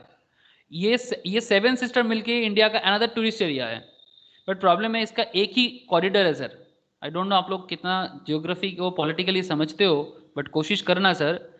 Only one gateway that is Siliguri. Hello sir, बात समझ रहे हो कि नहीं समझ रहे? Only one gateway that is Siliguri. आपको अगर नॉर्थ ईस्ट में पहुंचना है तो सिलीगुड़ी होके ही पहुंचना है। Assam is their main headquarter and then Assam से बाकी चीज पूरा कंट्रोल होता है एक तरह से। ठीक है, अब सवाल है सर कि लेकिन ये सिलीगुड़ी का एरिया कितना जानते हो सर? Only 22 kilometre. अब चाइना क्या कोशिश कर रहा है जानते हो? चाइना सिक्किम को हड़पना चाहता है। ठीक है, इसलिए सिक्किम बॉर्डर में आप लोग जानते हो नाथुला पास, ठीक है, सिक्किम बॉर्डर में प्रॉब्लम क्रिएट कर रहा है, भूटान में प्रॉब्लम क्रिएट कर रहा है। डोकलाम सिचुएशन अगर आपके पास खबर है तो, ठीक है, इसमें भारत ने भूटान का साथ दिया और भूटान का साथ देकर डोकलाम में भी भूटान के साथ होके इंडिया चाइना के अगेंस्ट में लड़ रहा है। तो ये एरिया भी काफी प्रॉब्लमेटिक है। अगर ये एरिया एक बार चाइना किसी कारण से, जिस तरह से वो अक्साई चीन लिया है, जिस तरह से वो ये वाला पार्ट अक्साई चाइना जो लद्दाख के पीछे वाला एरिया है, जहां पर वो अभी झमेला कर रहा है, पेंगोंग लेक का सिचुएशन जो है, ठीक है, इस तरह से अगर वो सिक्किम का वो बॉर्डर में कभी भी कब्जा कर लेना तो फिर सिलीगुड़ी हाथ से गया सर। हेलो, कुछ समझ में आ रहा है आप लोगों को? सब बहुत मतलब क्रिटिकल सिचुएशन सर। अगर ये सिलीगुड़ी का जो, अगर क्योंकि सिक्किम जाएगा तो फिर दार्जिलिंग भी जाएगा, और अगर सिलीगुड़ी भी चला जाए और दार्जिलिंग जाएगा तो सिलीगुड़ी आने में कितना देर, फिर सिलीगुड़ी बंद तो फिर नॉर्थ ईस्ट भी हमसे गया। बिकॉज नॉर्थ ईस्ट के साथ कंट्रोल करने का हमारे पास जियोग्राफिकली एंड पॉलिटिकली और कोई एरिया नहीं है। और बांग्लादेश के साथ रिलेशनशिप ठीक तो है, बट वही इंटरनेशनल बॉर्डर का इशू है। कोशिश चल रहा है कि एक वाटरवेज बनाए जो कलकत्ता से इस तरह से आपका म्यांमार का कुछ एरिया यूज करेंगे, because we are very good relations with Myanmar का कुछ एरिया यूज करके हम लोग मणिपुर के थ्रू से या त्रिपुरा के थ्रू से कंट्रोलिंग करेंगे। त्रिपुरा यहाँ से भी हो सकता है, ठीक है, त्रिपुरा के थ्रू से भी कंट्रोलिंग हो सकता है। तो ये एक चल रहा है दिमाग में। तो अगर पॉलिटिकल एनवायरनमेंट एंड सब कुछ प्रॉपर रहे, ठीक है, तो अच्छा है। ये बांग्लादेश को कोई मतलब नहीं था जबरदस्ती हटाने का, ठीक है, ये भी एक पॉलिटिकल गलती है जिसके कारण आज भुगतना पड़ रहा है। पूरा का पूरा नॉर्थ ईस्ट कंट्रोल करने में दिक्कत होता है, इसको एक्सप्लोर करने में, यहाँ का इकोनॉमी को डेवलप करने में, यहाँ का बिजनेस सिचुएशन को ठीक करने में दिक्कत हो रहा है। हेलो सर, समझ में कुछ आया तो बोलना। अपॉर्चुनिटीज एंड थ्रेट्स बता रहा हूँ आपको। Yes sir. ठीक है, अपॉर्चुनिटी बहुत है, पर थ्रेट जब तक सामना नहीं करेंगे कैसे अपॉर्चुनिटी बनाएंगे? यू हैव टू अंडरस्टैंड कि कौन सा गवर्नमेंट रहे जो एक्चुअली में इंडिया को इंडिया बना सकता है। ठीक है, ऐसे तो लोग आना जाना करेगा, झगड़ा झाटी करेगा, but you have to understand कि which government should be there, कि किसको चूज करे जो सच में देश को बनाएगा, देश का प्रॉब्लम को सॉल्व करेगा, ये उल्टा सीधा लोगों को हटाएगा। ठीक है, जो डर है उसके सामने से, उसको डर के सामने डरेगा नहीं, उसको उल्टा बार करेगा। बिकॉज चाइना पाकिस्तान प्रॉब्लमेटिक है, बांग्लादेश भी उसका कोई भरोसा नहीं है, वो किसी भी मूवमेंट में ना पलट जाते हैं, वो भूल जाते हैं इंडिया उसके लिए क्या करता है। सीरियसली बांग्लादेश भूल जाता है। फिर भी डिपेंड करता है, बांग्लादेश में अलग अलग जब भी गवर्नमेंट फॉर्म होता है उस पर डिपेंड करता है भाई कौन किसको सपोर्ट करेगा नहीं करेगा। दे ऑल्सो वो अपना अपना गेम खेलता रहता है। Giving direction for growth, the interaction with the environment enables the business to identify the areas for growth and expansion of their activities. Once the company knows the changes happening around it, it can plan to and strategize to fight it off and emerge as a successful business. Continuous learning, आपको हमेशा सीखने का ताकत होना चाहिए। You have to always learn, सब हमेशा सीखना है आपको। ऐसा नहीं कि आज सीखे कल देख लेंगे, ऐसा नहीं। The managers are motivated to continuously update their knowledge. जो भी आप कंपनी चलाओ, किसी भी कंट्री का कोई इंसान बनो, आप हमेशा नॉलेज लो। ऐसा नहीं कि कभी एक बार डिग्री मिल गया तो फिर खत्म। जैसे चल रहा है ना, आप लोग देख रहे होंगे बहुत सारा चार्टर्ड रैकेट डुप्लीकेट काम के लिए फंस रहा है, आप लोग देख रहे हैं, न्यूज़ वगैरह आ रहा है। पंजाब हरियाणा में करीब 30 चार्टर्ड अकाउंटेंट को पकड़ा गया, ठीक है। वो लोग जीएसटी का डुप्लीकेसी कर रहा था, करोड़ों रुपए का आईटीसी ले रहा था। खबर है आप लोगों के पास? हेलो, হ্যাঁ স্যার এটা শুনেছিলাম। है ना? तो ऐसा नहीं, अच्छा बात है ना सर, मतलब एक सर प्रोफेशन कोलकाता तो हुई थी। हाँ, कलकत्ता में भी हो रहा है, ठीक है। रिसेंटली बहुत सारा चार्टर्ड अकाउंटेंट का लाइसेंस भी छीना जा रहा है। सीएस का भी कुछ ऐसा प्रॉब्लम चल रहा है, बट अभी सीएस के अथॉरिटी थोड़ा कम है कंपेयर टू चार्टर्ड, तो उनका भी उतना घोटाला सामने नहीं आ रहा है। बट मैक्सिमम घोटाला, जो भी बड़ा बड़ा घोटाला है, वो चार्टर्ड के हाथ से ही होता है। ये अच्छा बात नहीं है ना। तो एक बार डिग्री मिल गया कि उसका मिसयूज करने के लिए, ऐसे थोड़ी ना होता है। आप बनाओ ना, कंट्री के लिए कुछ करो ना यार। देशभक्ति सिर्फ हम लोग मुंह में बोलते हैं कि हम जवान होते तो दिखा देते, भाई देश के अंदर कितना कुछ करना है। जो फौजी है उनको लड़ने दो बॉर्डर में, आप अंदर वाला सिचुएशन को ठीक तो रखने का कोशिश करो। बट नो वन, सबको अपना पड़ा है, कौन कितना। अभी आजकल स्टेटस क्या होगा ना, घर के सामने किसका कितना बड़ा गाड़ी है और किसका कितना सुंदर बंगला है, that is their only motto currently हर एक इंसान का लाइफ में, इंक्लूडिंग मी। मैं इसके बाहर नहीं हूँ, मतलब इसमें मुझे भी डाउट लग रहा है हम लोग कैसे दुनिया बना रहे हैं। Continuous learning. The managers are motivated to continuously update their knowledge, understanding and skills to meet the predicted changes in the realm of business. हमेशा आपको सीखना चाहिए, ऐसा नहीं कि एक बार डिग्री मिल गया फिर आप भूल जाओगे। तभी वही भूलता है जो डुप्लीकेट वे में अपने आप को बनाते हैं। एक्चुअली अगर आपको टिक के रहना है ना समय के साथ, तो आपको नॉलेज लेना ही होगा। अगर आप सही रहोगे, ऑनेस्ट वे में काम करोगे, तो आपको नॉलेज लेना ही होगा। लेकिन जब भी आप डुप्लीकेट वे ले लोगे, और डुप्लीकेट वे में क्या है ना, जल्दी पैसा आ जाता है, और सबका एक ही क्वेश्चन है दुनिया में, भाई पैसा बना ले तो फिर नॉलेज का क्या काम है, ठीक है। मतलब ऐसे लोग सोचते हैं कि पैसा है तो फिर नॉलेज जरूरी नहीं है, तुम फेल हो जाओ जरूर नहीं पड़ता, अगर तुम करोड़ों कमाते हो तो डजेंट मैटर, तो नॉलेज क्या करेंगे। चाहे वो एक क्या कुछ भी हो। Families also don't ask to their bread earner कि कहाँ से इनकम कर रहे हो, कैसे कर रहे हो। Families also don't have interest, पैसा मिल रहा है, घूमने को जाने को मिलता है, क्या क्या प्रॉब्लम क्या है। इलीगल लीगल का कोई मतलब ही नहीं होता। इमेज बिल्डिंग, इमेज बिल्डिंग इसी में बात कर रहा था मैं। Environmental understanding helps business organisations in improving their image by showing their sensitivity to the environment. आपका सेंसिटिविटी होना चाहिए एनवायरनमेंट के प्रति in which they operate. For example, in view of the shortage of power, many companies have set up captive power plants in their factories to meet their power shortage, जो भी उनको चाहिए होता है। Understanding the needs of environment, be it government, consumers or any other element, it helps showcase that the business is aware and responsive to the needs. It creates a positive image and helps it prosper and win over the competitors. ठीक है, आपके अपने environment के प्रति भी एक बहुत बड़ा जिम्मेदारियां निभाना पड़ता है। Meeting competitions, it helps the firm to analyze the competitors, strategize and formulate their own strategies accordingly.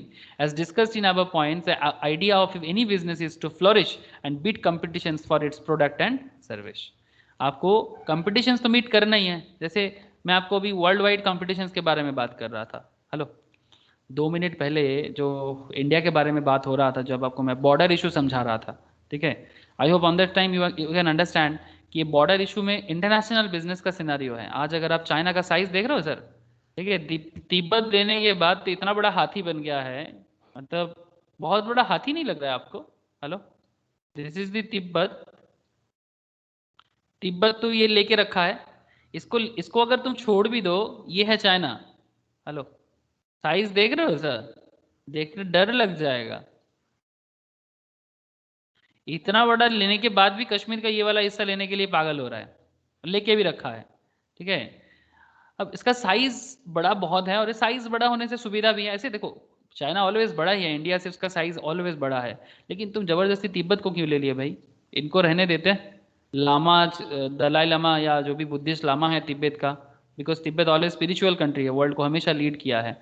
तो अभी सारा का सारा लामा इंडिया में रहते हैं। जबरदस्ती साधु लोगों को मारता है, पीटता है, ऐसा कोई लोग होते हैं सर? हाँ, अब साधुओं को मारोगे जो हाथ में वेपन्स नहीं उठाते हैं, आप उनको मारोगे? अब दुनिया भी ऐसा है, क्या बताए सर। थोड़ा शांति में ये लोग योग करता है, थोड़ा अपना साधना करता है, वो भी करने नहीं देता, ऐसा है ये, ठीक है। लोगों को कुछ भी नहीं करने देता, जो ये बोलता है यही करना होता है। लेकिन अब सवाल क्या है ना, इकोनॉमी का सवाल है।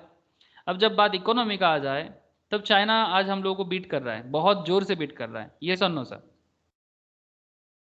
चाइना बीट कर रहा है कि नहीं कर रहा है? Hello, yes sir. तो फिर चाइना जो बीट कर रहा है इसके मेन रीज़न क्या है?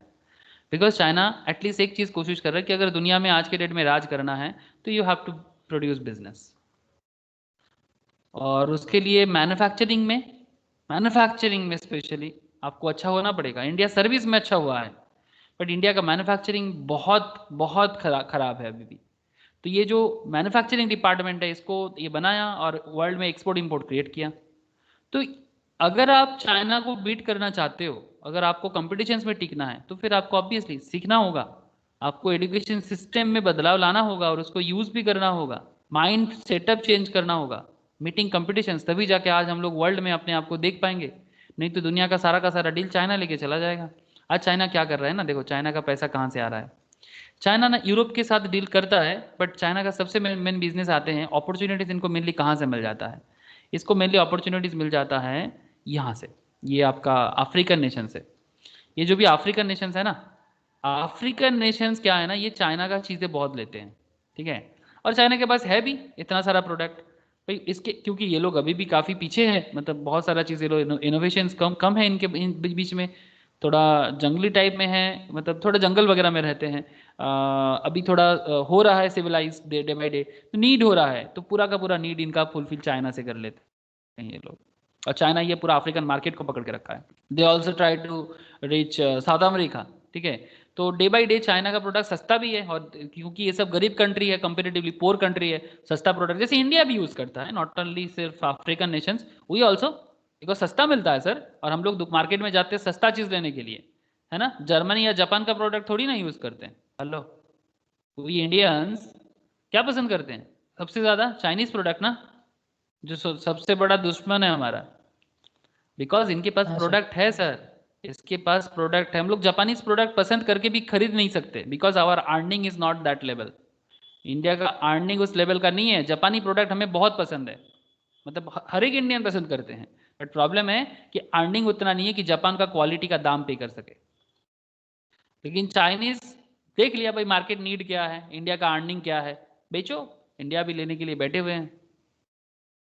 अब ये रातों रात तो चेंज नहीं होगा सर, समय लगेगा। रातों रात चेंज होने वाला सिचुएशंस नहीं है ये। You have to, this subject is very important subject. ऐसे एग्जाम में इजी लगता है बहुत स्टूडेंट्स को, ऑब्वियसली इजी है comparatively, this is very easy paper, but problem है कि सर इस पेपर का इसलिए नहीं पढ़ाया जाता कि एग्जाम में कितना इजी है। इस पेपर को इसलिए पढ़ाया जाता है कि आप अपने बिजनेस एरिया को लेके, अपने कंट्री के बिजनेस एरिया को लेके कितना कंसर्न हो सकते हो। दैट इज द रीजन कि CS institute, CMA institute as well as chartered institute ये सब्जेक्ट को आपको पढ़ाते हैं। लेकिन क्या है ना, कौन समझे सर, पास करा दो, पास भाई कर जाओगे, जो मेहनत करता है उसको कोई नहीं रोक सकता। Relationship between organizations and its environment. In relation to the individual corporate enterprise, the external environment offers a range of opportunities, limitation, threats and pressures, and thereby influence the structure and functioning of the enterprise. We would like to mention here that the words business, company, enterprise, organizations are used interchangeably, while they all in this chapter are parallels means of business. अब business में देखो, एक कोई भी देश का business, मैं आपको इतना देर से यही तो बताने का कोशिश कर रहा था, इतना देर से हमारा जो कोशिश चल रहा था, नॉट ओनली मी, आप भी कोशिश कर रहे थे समझने का, ठीक है, मैं अकेला थोड़ी ना कुछ कर रहा था। This is the world, exchange of resource, exchange of information, business, influence and power, environment, environment. हाँ, चारों तरफ से एनवायरनमेंट और बीच में चलेगा बिजनेस। अब बाहर का एनवायरनमेंट सही रहेगा तभी अंदर का एनवायरनमेंट सही रहेगा।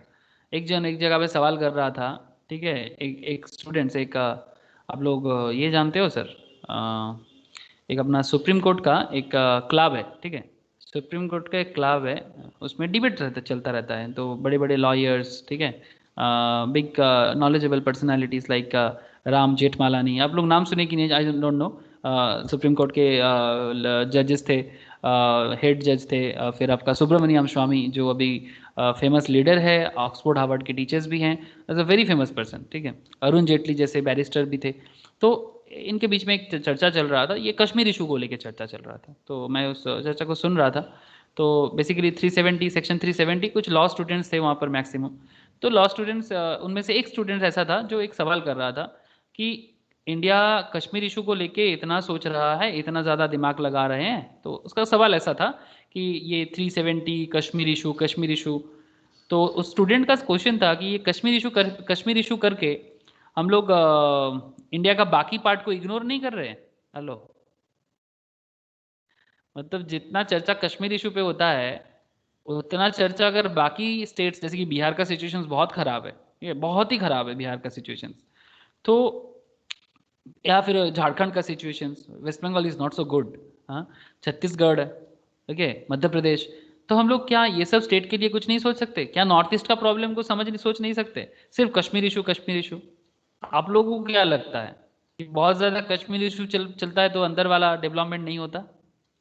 यस और नो? हेलो, क्या लगता है सर, बोलो, कुछ लगता है कि नहीं लगता?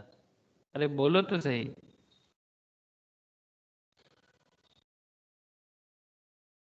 क्या मेरा आवाज आ रहा है आप लोगों के पास? Yes sir. तो फिर बोल कुछ नहीं रहे हो, तो कंट्रोवर्शियल है। सुनो, स्टूडेंट्स ने भी ऐसे ही सवाल किया था, तो उस जवाब में जो फेमस लॉयर्स थे या फिर जो फेमस लीडर्स थे, उनका जवाब बड़ा गजब था, मुझे जवाब बड़ा पसंद आया। उनका कहना था, देख भाई, कि एकदम सिंपल सवाल का जवाब था उनका, कि जब तक हमारा एक्सटर्नल एरिया अच्छा नहीं रहेगा, जैसे कि कश्मीर जो हमारा पाकिस्तान के साथ एंड चाइना के साथ बॉर्डर बन के रहा है, अगर हम लोग इसको जब तक ठीक नहीं कर पाएंगे ना, कितना भी कोशिश कर लो, इंटरनल एनवायरनमेंट को ठीक रख ही नहीं पाओगे। ठीक है, तो दैट इज द रीजन कि आपको एक्सटर्नल वर्ल्ड भी ठीक रखना होगा, इसीलिए इस पे इतना ज़्यादा चर्चा होता है। चर्चा कोई ऐसे ही नहीं करता, ठीक है, कोई बोलते कि मन को भटकने के लिए कर रहा है, नहीं सर, गवर्नमेंट का कोई शौक नहीं है फालतू में चर्चा कराने का, ठीक है, उनका बहुत सारा काम है, पॉलिटिक्स अलग जगह, बट काम सीरियसली बहुत है। लेकिन सवाल यही है कि अगर एक्सटर्नल एरिया को ठीक नहीं रख पाएंगे ना, अगर इसको लेके डिस्प्यूट चलता जाएगा तो इंटरनल प्रॉब्लम बढ़ता जाएगा। And that is the reason कि एक बिजनेस एनवायरनमेंट को प्रॉपरली बिल्डअप करने के लिए आपको इंटरनल एंड एक्सटर्नल दोनों एनवायरनमेंट को बहुत गजब लेवल में रखना होगा। तो आई होप कि एक्सचेंज ऑफ इन्फॉर्मेशन क्या है, यू ऑल अंडरस्टैंड। आज के डेट में ये कोई बड़ी बात नहीं है, अगर आपको बिजनेस को डेवलप करना है तो इन्फॉर्मेशन तो एक्सचेंज करना ही होगा। Hello, much of the organizational structure and functioning is attuned in the external environment information generation is one way to get over the problems of uncertainty and complexity of external environment. Information is to be gathered on economic activity and market conditions, technological development, social and demographic factors, political governmental policies, the activities of other organizations and so on. I hope you understand कि हम लोग पूरा का पूरा class में maximum social matter पे, demographic matter पे, political matter पे क्यों बात कर रहे थे? हेलो, समझ में कुछ आ रहा है sir? That is the reason क्यों बात हो रहा था इतना ज़्यादा। Why we are talking so much about sociality, social problem, we are talking so much about political matters, government के बारे में बात कर रहे थे, क्यों? बिकॉज इंपॉर्टेंट है, इट्स वेरी इंपॉर्टेंट। कोई बोलते हैं हमें ना, आजकल किसी को भी पूछ लो, मतलब बहुत लोग, ये पॉलिटिक्स ना कुछ समझ नहीं आता। हेलो, बोलते कि नहीं बोलते सर, पॉलिटिक्स कुछ समझ नहीं आता? ऐसे लोग बोलते हैं, आप लोग भी बोलते होंगे शायद। अगर मैं आप ही लोगों को पूछूं क्या पॉलिटिक्स समझ में आता है, क्या क्या जवाब दोगे? Nandini, no sir. नहीं समझ में आता। दित्सा, पॉलिटिक्स समझ में आता है? शायनी बोल। Raju, no sir. नहीं समझ में आता। देखो सभी कोई नो सर। हाँ, एक टिप्ट समझ में आता है राजू को। स्नेहाशीष है, नायन, काजल को क्या लगता है पॉलिटिक्स समझ में आता? मतलब एटलीस्ट समझने का कोशिश करते हो, आता है कि नहीं दैट्स नॉट बिग इशू, कोशिश करते हो कभी समझने का? यस सर, বেঙ্গল তো আছে তার জন্য পলিটিক্সের জন্য।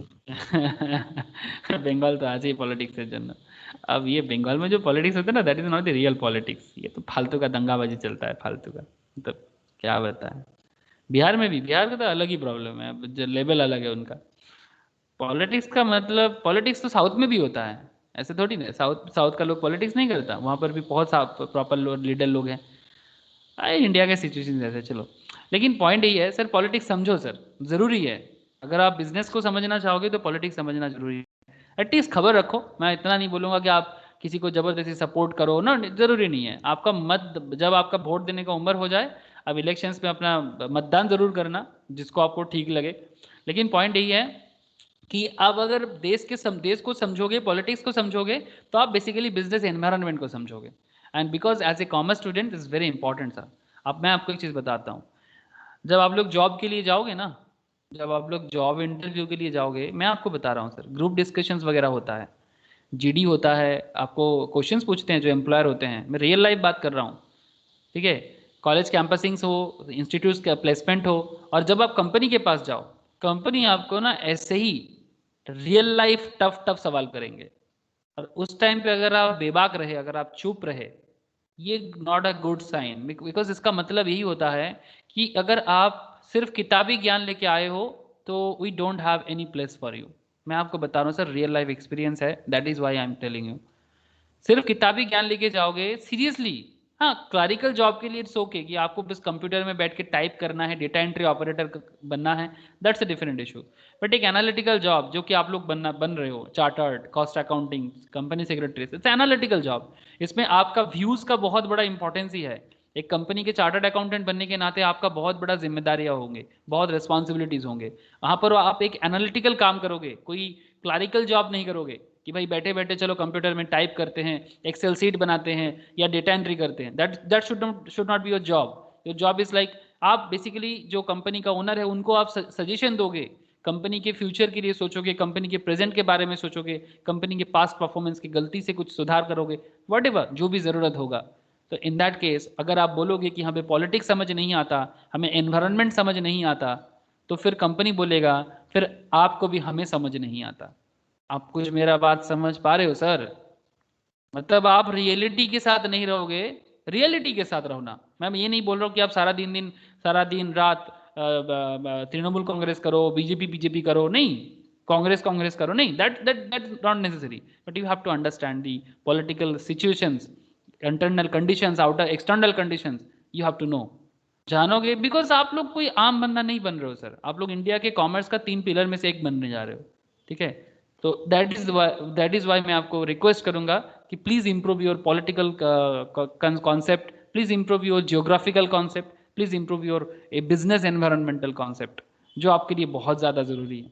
एंड दैट इज वाई ये मुझे अच्छा नहीं लगता, समझ नहीं आता, ये कॉन्सेप्ट को बदलो, मतलब ज़रूरी है, ये आपके फ्यूचर के लिए बोल रहा हूँ सर। ये सब सब्जेक्ट एक्चुअली इंटरव्यू क्वेश्चंस के लिए ही ज़्यादा ये सब सब्जेक्ट को यूज़ किया जाता है। अच्छा, organisation and its functioning can, अच्छा ठीक है, रियलिटी बाइट एक देखो, any data having commercial importance, any data having commercial importance is information. किसी भी डेटा का, अभी अभी बात मैं कर रहा था, आपके पास कोई भी तथ्य हो, डेटा का मतलब है ना सर तथ्य, हाँ कोई information, if any data having commercial importance, अगर उसका कोई बिजनेस रिलेटेड इंफॉर्मेशन हो तो that is the very interesting thing. For example, change in governmental law for new vehicles engines norms is data for a biscuit manufacturer but an information for an automobile manufacturer। आजकल कौन सा engine चल रहा है रे, गाड़ी का खबर तो होता है आप लोगों के पास, आजकल वो क्या भारत का क्या मतलब इंजन का भी ना वर्जन होता है, क्या वर्जन चल रहा है? BS6 क्या BS6, BS V B BS6 क्या होता है? BS6 इंजन क्या होता है? पहले BS4 था, BS6 पहले BS4 था, अभी BS6 है। Very good sir. ये देखो सर, देखो वेरी इंटरेस्टिंग कॉन्सेप्ट, BSVI, ठीक है, BS6 और BS6 is the 6th emission benchmark और criteria in reducing pollution level when compared to the BS4 or BS4. Very good Vishwajit, you have a good information. Emission, BS4 information emission norms, both are maximum emission norms which set the maximum pollutions from the exhaust of the motor vehicle.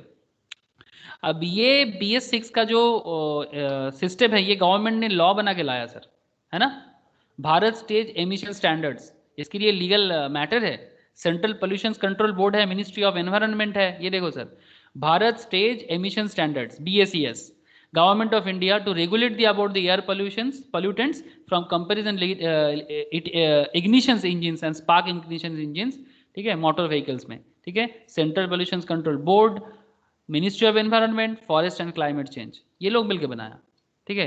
तो ये company ने मिलकर जो बोल रहा है, ये जो भी इनके लिए लागू हो रहा है, ये लॉ में चेंज हो रहा है।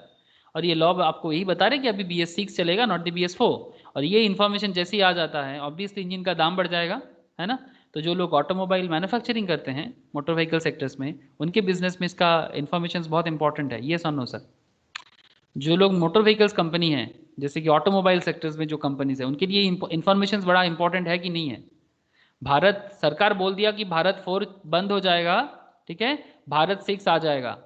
देखो 2018 में दिल्ली में चालू हुआ, 2019 में NCR में, एंड 2020 में नेशन वाइड भारत 6 एप्लीकेबल कर दिया सरकार ने, ठीक है। तो ये वाला इंजन गया और ये वाला न्यू इंजन लाना पड़ेगा, हर गाड़ी में देना पड़ेगा। तो ऑटोमोबाइल कंपनीज जो है, जो गाड़ी बनाते हैं, उनके लिए ये डेटा एक बहुत बड़ा इंफॉर्मेशन है। और हाँ, ऑब्वियसली जो बिस्कुट बनाते हैं, जो बिस्किट मैन्युफैक्चरिंग कंपनी है, उनके लिए ये एक डेटा ही है, ठीक है, जस्ट अ डेटा। बट एक ऑटोमोबाइल के लिए इट्स अ बिग इंफॉर्मेशन। तो this is a political scenario and also environmental scenario. Government नहीं इसको डिसाइड करते हैं, है ना। हेलो, बोलो सर। Yes sir. अरे सबको समझ आ रहा है कि नहीं आ रहा है बिजनेस एनवायरनमेंट? कुछ मजा ले रहे हो कि नहीं ले रहे हो? Yes yes. Yes sir. Thank you sir.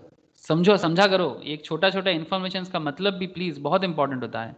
Exchange of resource का बात अगर करें तो पूरा का पूरा वर्ल्ड लेवल में किसी कंट्री के पास कुछ मिलता है, किसी के पास कुछ और मिलता है, ठीक है।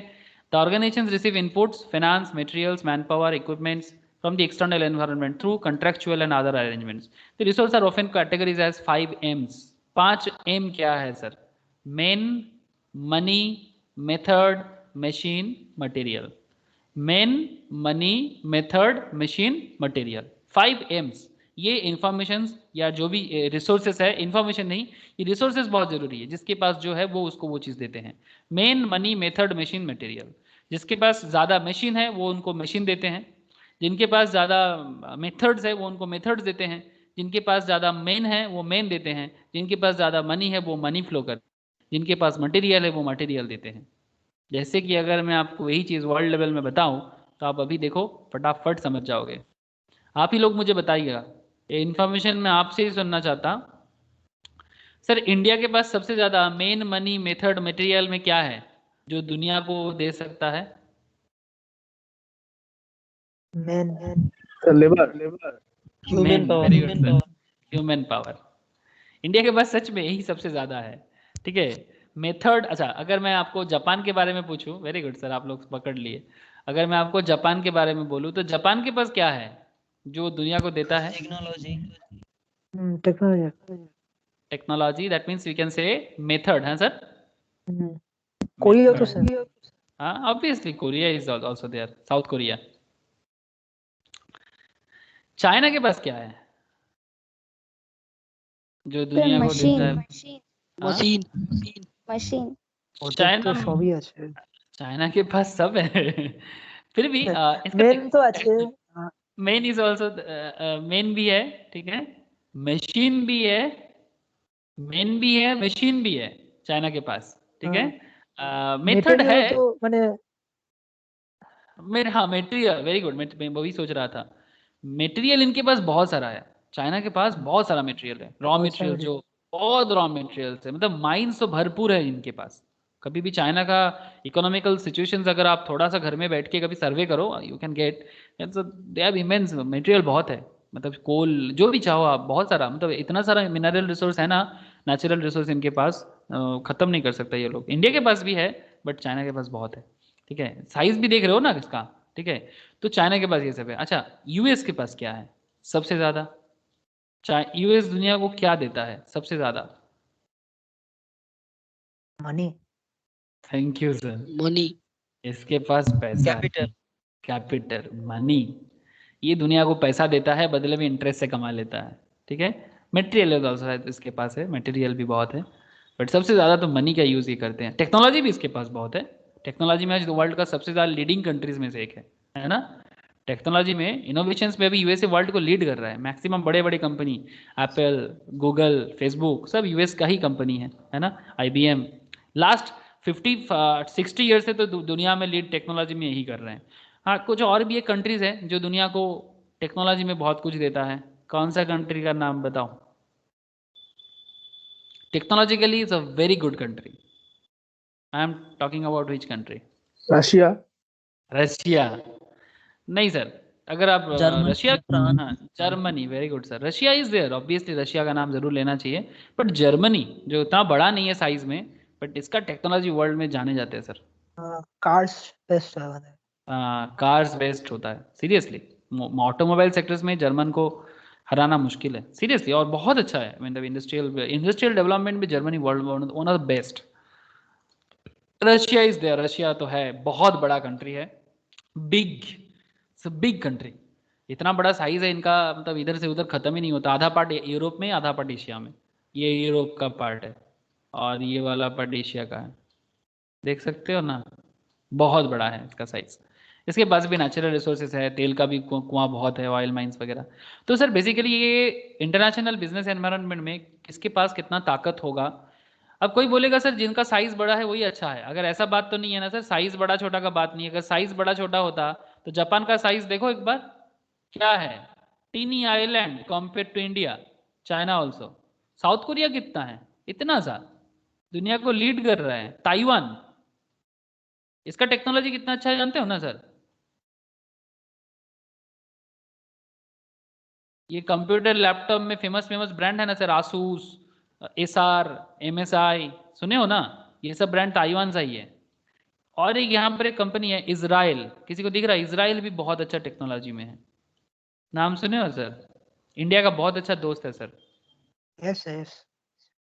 यस, इंडिया का बहुत अच्छा फ्रेंड है सर, और बहुत अच्छा, मतलब ये इंडियन, यहाँ पर इंडियंस को इतना रिस्पेक्ट मिलता है, आपको मैं क्या बताऊं। मतलब they feel that the Indians are the best friend in this world. Israel का बहुत प्यार करते हैं इंडियंस को, कभी मौका मिले तो जरूर जाना सर। इंडियन को बहुत प्यार करते हैं लोग। Iran is also good friend of India, but ये कुछ दूसरा प्रॉब्लम है इसका ईरान का करेंटली। ओके, तो ये exchange of information, exchange of main money material, I hope you understand. Exchange of resources जो दुनिया का बिजनेस एनवायरनमेंट की बहुत इंपॉर्टेंट एक हिस्सा बना है। Exchange of influence and power, ठीक है, जिसका जिसमें दम है वो उसमें इन्फ्लुएंस दिखाते हैं दुनिया में, ठीक है। जैसे एक रियलिटी बाइट देखो, एक रियलिटी बाइट देखो। एफएमसीजी कंपनी पतंजलि, हाँ मैं आप लोग एक दिन बोल रहे थे ना साधु बाबा किस तरह से कंपनी बिल्डअप किया। FMCG company Patanjali, endorsed by Baba Ramdev, is now a big player in the industry and is giving tough competitors to well-established FMCG players like Hindustan Unilever, Godrej, Dabur, Procter and Gamble, etc. Now people prefer Ayurvedic products over chemical products. Patanjali's success has taken it to a positions where it can influence the market surely. Patanjali gathers the information from the market competitors, etc. about the public preference and demands, and then uses it to fulfill them through modifications in the existing products or launching new product. And that is the reason कि पतंजलि को पूरा, मतलब उसका पूरा market idea था कि भारत में लोगों का क्या प्रॉब्लम है, ठीक है, भारत में लोगों को क्या प्रॉब्लम आ रहा है, ठीक है, कहाँ कहाँ प्रॉब्लम है। ये मतलब केमिकल चीज़ें यूज़ कर करके लोगों का दिमाग खराब हो गया, फेस खराब हो गया, ठीक है। इतना ब्यूटी प्रोडक्ट है मार्केट में, फेयर एंड लवली सबसे बड़ा एग्जांपल आप ले सकते हो।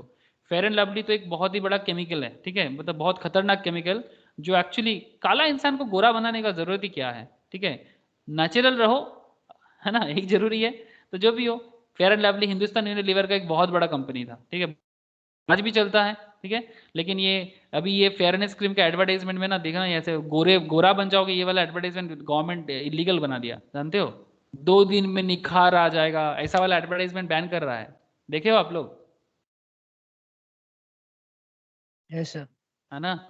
तो एग्जैक्टली तो पतंजलि ने देखा मार्केट में सिनेरियो क्या है, ठीक है, तो पतंजलि उसी का यूज़ कर रहा है। और रामदेव बाबा का अपना पॉपुलैरिटी था, ठीक है, बिकॉज वो दुनिया को योगा सिखाने निकला, ठीक है, और योग सिखाते सिखाते लोगों को एक अच्छा गुड हैबिट का एक आदत किया, पॉपुलैरिटी बनाया, और वही पॉपुलैरिटी को यूज़ करने के बाद उन्होंने प्रोडक्ट भी लॉन्च किया। पहले वो सबको यही बताते थे कि घर में इस तरह से बनाओ, उस तरह से बनाओ, अगर नहीं मिले तो फिर पतंजलि योग आश्रम से लेके जाओ। तो उनका ब्रांडिंग हो रहा था, उनका मार्केटिंग भी हो रहा था।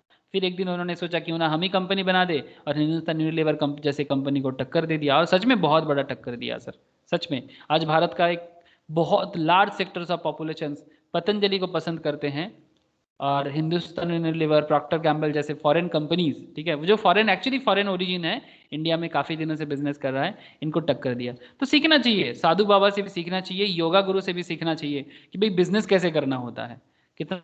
अब देखो बिजनेस करने घोटाला भी कुछ किया है कि सप्लाई नहीं मिल रहा था तो जो आयुर्वेदिक प्रोडक्ट बोल के नॉर्मल प्रोडक्ट को ही आयुर्वेद बना रहा था, ठीक है, तो वो अलग बात है, ठीक है, उसमें करप्शन से उसका चार्ज लगा है, सेबी ने पेनल्टी भी किया है, ठीक है, तो वो that's a different issue. Business करते हुए ये जाके इस तरह का सभी बड़े बड़े एचयूएल, हिंदुस्तान यूनिलीवर जैसे कंपनीज पे तो इतना बड़े बड़े आरोप है, तो आपको मैं क्या बताऊं, ठीक है, मतलब इन्होंने जो किया, हिंदुस्तान यूनिलीवर इस तरह का कंपनी इतना बड़ा बड़ा घोटाला किया, इसके बारे में बोल भी नहीं सकता अभी मैं करेंटली। तो आई होप यू अंडरस्टैंड कि बिजनेस एनवायरनमेंट, ठीक है, okay, environment influence on business, ठीक है, ये एक डेफिनेशंस जो दे रहा है, एनवायरनमेंट फैक्टर्स और constraint are largely if not totally external and beyond the control of individual industrial enterprise and their managements. These are essentially the givers within which firms and their managements must operate in a specific country, and they vary often greatly from country to country. Barry M. Richpan and Melvin Copen ये वाला बात कहा है कि business environment में environment की influence कितना होता है बिजनेस में। नेक्स्ट दिन we will discuss about Cadbury, okay, case studies on Cadbury, case studies और भी होगा, कैडबरी में केस स्टडीज होगा, फिर कोको कोला पे केस स्टडीज होगा, ठीक है, फिर हम लोग एनवायरनमेंट को एनालाइज करेंगे, and after that we will move on to PESTLE analysis and another important area. I hope कि आज जो भी क्लास में डिस्कशन हुआ आप लोगों को समझ में आया और आप सच में बिजनेस सीख पा रहे हो। क्या मैं ये मान सकता हूँ कि आप लोग सीख पा रहे हो कि बिजनेस कैसे होता है, दुनिया भर में किस तरह से चल रहा है? हेलो सर, बोलो। Yes sir. काजल, दीक्षा, विश्वजीत, बोलो। शाइनी, स्नेहाशीष, सर समझ में आ रहा है सर? समझ तो आ रहा होगा? Yes, sir. ओके सर, ठीक है सर। जिसके पास नोट्स नहीं है, नंदिनी भी, नंदिनी बुझते पारली तो बिजनेस एनवायरनमेंट हाँ सर। बहुत कुछ पढ़ना है अभी बिजनेस एनवायरनमेंट में, अभी तो बस शुरुआत है, बहुत कुछ जानना है, ठीक है सर। तो जिनके पास नोट्स नहीं है मैं शेयर करता हूँ उनको, और जिनके पास है वो लोग पढ़ना चालू कर दो, क्योंकि इसके बाद क्वेश्चंस भी प्रैक्टिस करना है, टॉपिक तो सीखना है, उसके बाद क्वेश्चन करना आसान हो जाता है, जितना टॉपिक में डेप्थ रहेगा उतना क्वेश्चंस भी आसान हो जाता है। ओके सर, चलो फिर tata, bye bye sir. Bye bye sir. Bye bye bye sir. Bye. Sir বল। Chapter wise question